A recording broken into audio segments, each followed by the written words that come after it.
Alors, je viens de voir à l'instant, hein, s'agissant de la disparition d'Émile, donc comme je vous disais dans ma précédente vidéo, des opérations judiciaires doivent être actuellement menées cette semaine, hein, sont en cours, et là, on apprend aujourd'hui qu'une deuxième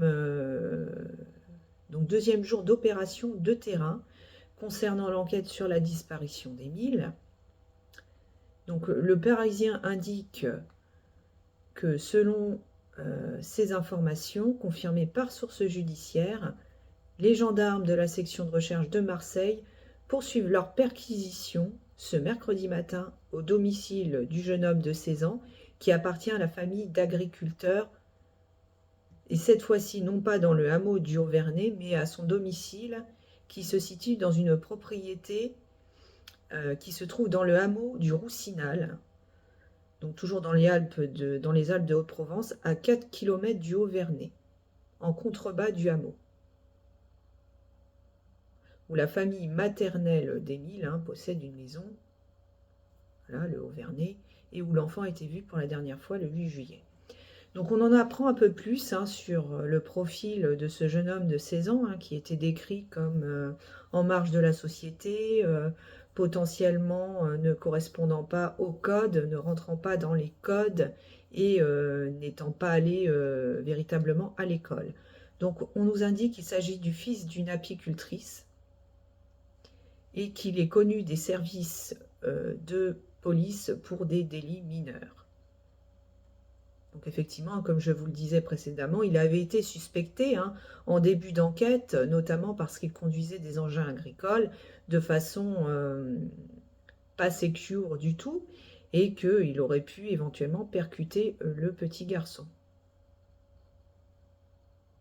Alors il faut savoir que pour l'instant, il n'est pas placé en garde à vue, et donc il s'agit pour les enquêteurs de mener des vérifications par rapport à ses activités d'agriculteur, d'effectuer une levée de doute dans le cadre d'une perquisition qui se poursuit ce matin dans cette maison. Donc il est à l'heure actuelle trop tôt pour parler de suspect, car il n'y a pas, on le rappelle, d'éléments objectifs qui le rattachent à l'enlèvement du petit Émile. Ce sont plus ses attitudes comportementales qui ont interpellé plusieurs habitants du hameau et qui le stigmatisent au sein du village. Donc les enquêteurs ont plusieurs vérifications à effectuer, notamment par rapport à ses activités d'agriculteur. La famille de ce jeune homme posséderait également plusieurs terrains.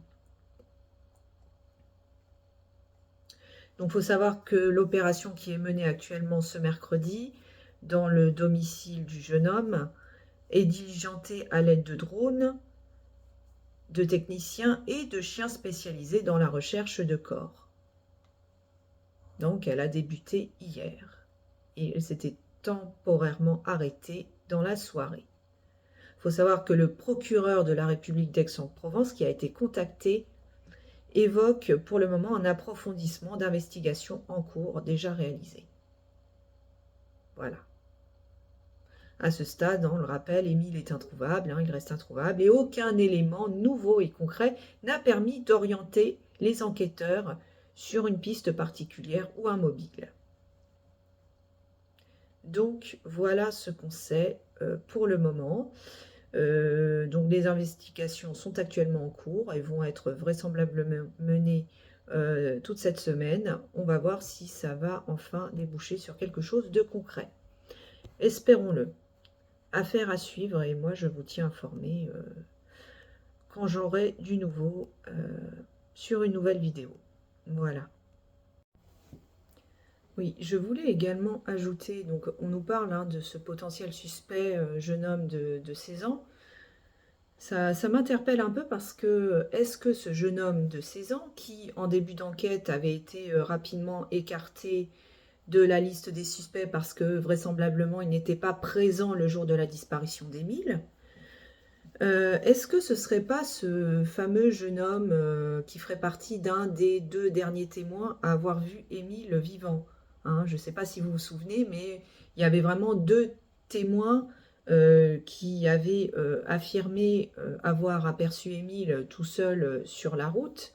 Pour l'un, descendre vers le centre du hameau, là où il y avait le lavoir, et pour l'autre, montant vers le haut du hameau, potentiellement vers la cabane hein, qui avait été construite par les enfants dans un bois pas très loin, derrière les maisons.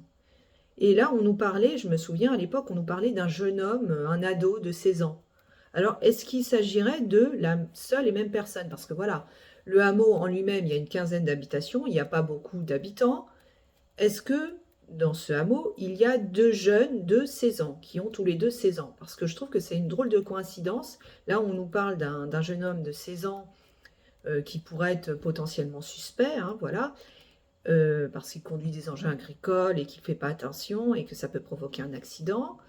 Et je fais le lien avec le témoignage d'un jeune de 16 ans. Hein. On nous avait décrit un ado de 16 ans qui avait vu, je ne sais plus s'il avait vu Émile monter vers le haut du hameau ou descendre. Je crois qu'il l'avait vu monter, puis après il était revenu sur ses déclarations. C'était pas très clair, hein, c'était assez nébuleux, hein, c'était des propos assez décousus. Bon, est-ce qu'il ne s'agirait pas de la seule et même personne? Dans ce cas-là, ça voudrait dire que s'il est vraiment impliqué dans la disparition d'Émile, il pourrait avoir fourni un faux témoignage. Enfin voilà, c'est une petite réflexion que je me faisais. Est-ce qu'il s'agit de la même personne ou alors est-ce qu'il s'agit d'un adolescent différent?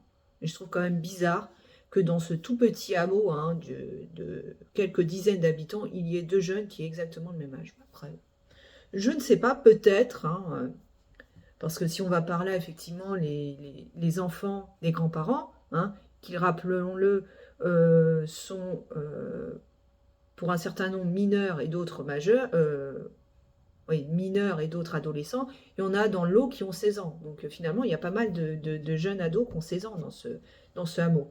Donc je ne sais pas si c'est la même personne, si c'est le témoin ou pas. Il semblerait que non, puisque au début de l'enquête, on nous a dit qu'il n'était pas présent sur les lieux au moment de la disparition. Donc ça doit être un autre adolescent. Enfin, tout ça est assez embrouillé. Espérons en tout cas que les investigations qui soient menées cette semaine puissent enfin aboutir à quelque chose. Voilà. Donc pareil, n'hésitez pas à commenter hein, ces nouveaux éléments, si selon vous cela va apporter un éclairage nouveau à l'enquête et si ça va la faire évoluer dans un sens ou dans l'autre. Et donc voilà, si la vidéo vous a plu, n'hésitez pas à liker, lâcher un petit pouce bleu, à vous abonner. Et moi je vous dis à une prochaine fois pour une nouvelle vidéo. Affaire à suivre.